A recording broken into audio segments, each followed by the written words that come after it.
What is up, YouTube? My name is Amisbro. This video is going to be a game review in the visual novel Otome section, and we are going to be taking a look at the game Norn9 Var Commons, or as I like to put it, one big fucking disappointment. I'm going to ask a question. Very simple one.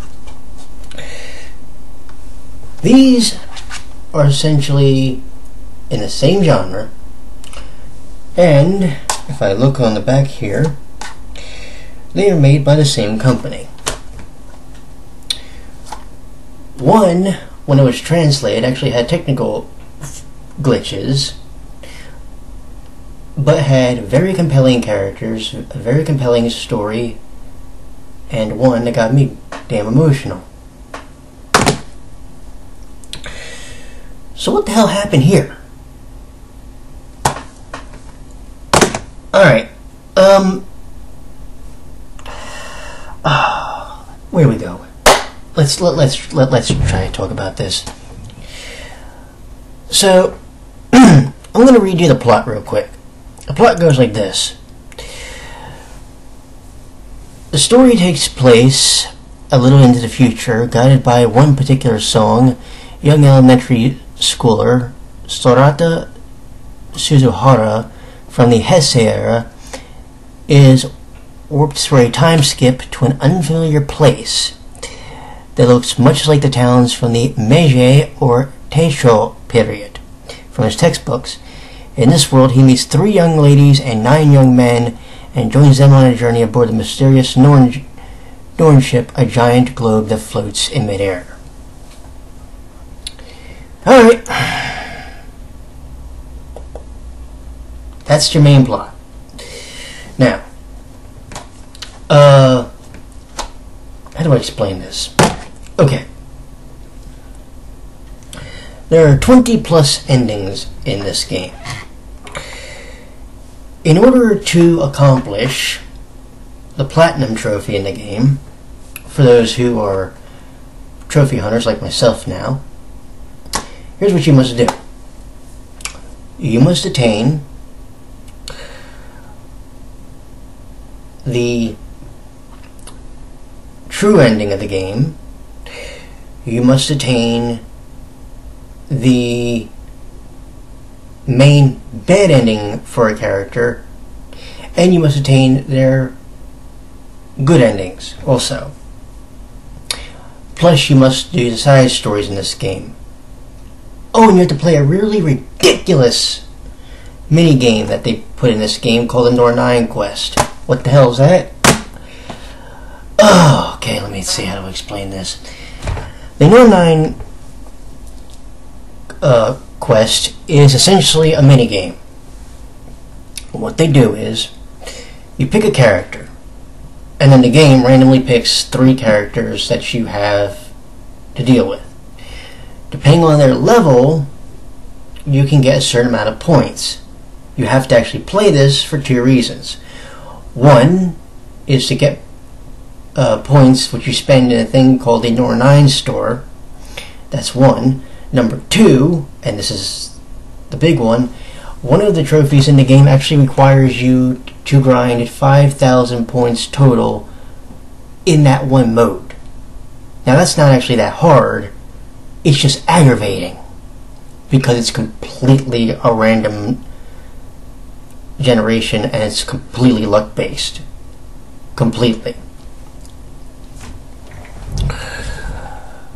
So there's that problem. The store isn't a really big issue because you can buy virtually everything save for some things that come up as you complete the routes. But, and this is the big one, in order to see the true ending, you must basically complete all the routes and then go and start a new game to go back to the first choices and then choose one specific one to play the epilogue. And that's all you do. Here's the thing though. By the time you get through the prologue, which takes forever, forever. Like, no joke. Unless you choose to just skip all through the game,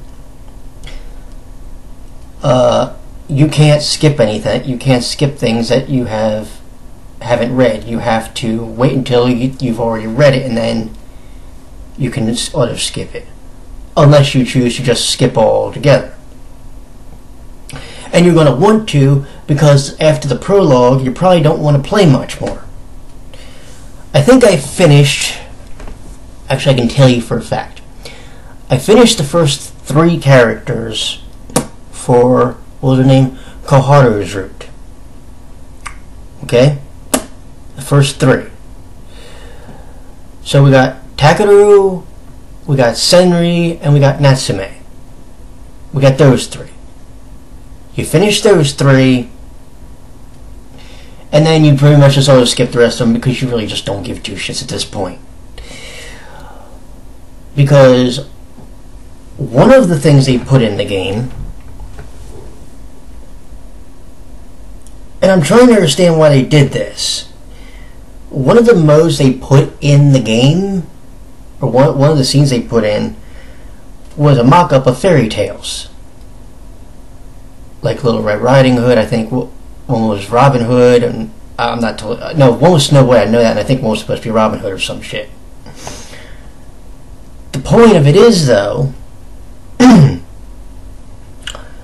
is you got to that point and you just went, really?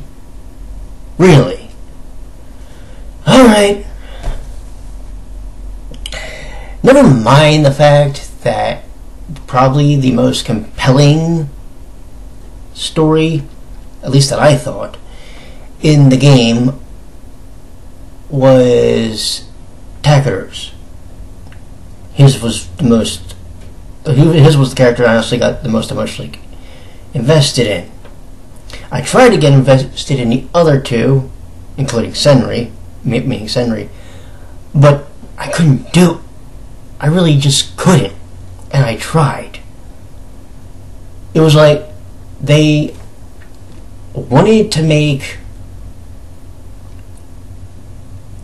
Takeru of that group the big one. Cool. Then by the time I finished those 3, I was like, alright, I know I have to finish this game because I have to get ready for one of the big ones coming out, which I should be getting tomorrow, Music 3, so then I just auto-skipped everybody because by this point, I had this issue. I was literally falling asleep with playing the story. No, I'm not kidding. I was sitting over yonder, sitting over here, and I was actually having issues staying awake playing the story. Flat out. That was my issue. So, from this point on, it was just like, alright, we just have to assume this, we just have to resign ourselves to the fact that this game really isn't that good. At least in my opinion. And it wasn't, because even when I was listening to the characters in the prologue, none of them came across as really likable, save for Takeru. None of them really came across as a character that seemed really in-depth. So what ended up happening was I ended up basically playing a game where a lot of the characters seemed really, really shallow. And I had no interest in wanting to really learn about any of them. Which is a problem when a game like this has 20 plus endings. Now you don't have to do all 20 plus to get the plat, thank God. Or I think I would have shot myself. But here's the thing. They had 9 female characters, 9 male characters and 3 females in this game. Alright. There was 1 female character and there was 5 male characters in here. But they spent the time to give you a really in-depth story on each one of the characters. It also helps that some of them, that all the characters were based on historical figures of some point. So that helps. the idea of time travel in this game, I would have been alright with this. Just one problem. I'd already dealt with it when I played Steins Gate, which I got a platinum for, and Virtue's Last Reward, when we found out the plot twist at the end of that game. So, why are we doing this again? Like, no joke, when I heard essentially the plot twist at the end of one of the routes, I'm not gonna lie, I was pretty much done. That pretty much did it for me. Because you are essentially telling me you want to do time travel. But what does it really accomplish? What does it really do for a romance story? Do you get what I'm saying? Your whole gimmick is that you're trying to make the game it's supposed to be in a way a romance story. Alright, cool. But then you got the thing about this kid who went through a time skip. Then you got this thing about he's living on a spaceship and everything. And oh, should we also mention this? This isn't even the first game in the series. The first game in the series, excuse me, is, I believe it's just called Norn and Norn9, or Norn9. So you're sitting there thinking, alright, why couldn't you given us the first game? I don't know. But here's what I do know. If you wonder why this review is relatively short and pretty much vague and slamming this game, here's why. Because when you do a prologue, and by the way, I wasn't the only one. I have a friend of mine who bought this game, and she even said that the prologue took forever to do, and like she didn't really want to finish it. I know damn well she doesn't want to watch the anime, which is going on right now.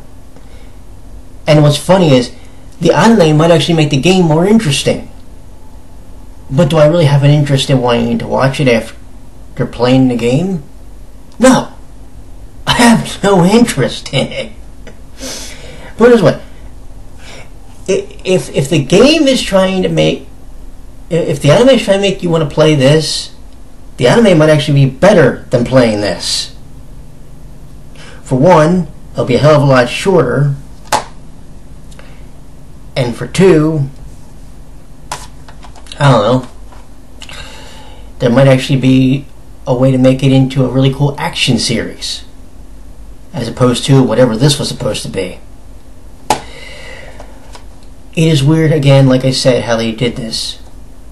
2 games, the same company, one with less technical glitches. Well, I say that, but there is this one big one. So in this game, one of the trophies is you have to get all the stills for a character. The character's name is Ichino's Senri. Okay? Well, to get one of the stills, you have to play his extra scene, his short story. Alright, so you play it. Well, the first time you play it, you might not actually get credit for having played through it. No, this actually happened. When I was playing through the game, I didn't get Senri's scene the first time in the gallery. So when I went to go do the, even though I got credit for the trophy, I didn't actually get it in the stills. What I had to do was go back and play it again. Then when I got the scene again, or the second time, what ended up happening is I got the what was it? The 100% stills, or for the art gallery one, and then I got the final trophy, the platinum trophy for the game. It is not a long game if you auto-skip it. Matter of fact, it is pretty much required. However, the game also requires you that you have to save at certain points to be able to do the good and the bad endings. Because you have to do at least one bad ending sometimes to get the stills required at the end of the game. It's stupid, but they make you do. Well, I can't say it's completely stupid because they do make you do it in Amnesia, but at least with Amnesia, there's characters that are at least a little bit more compelling. You get what I'm saying? Anywho, that's the review for that game, and now we get to move on to something a bit more fun. Music 3 is around the corner. I'll see you after I complete one round of Music 3. So, until then, my friends, take care and have a good one.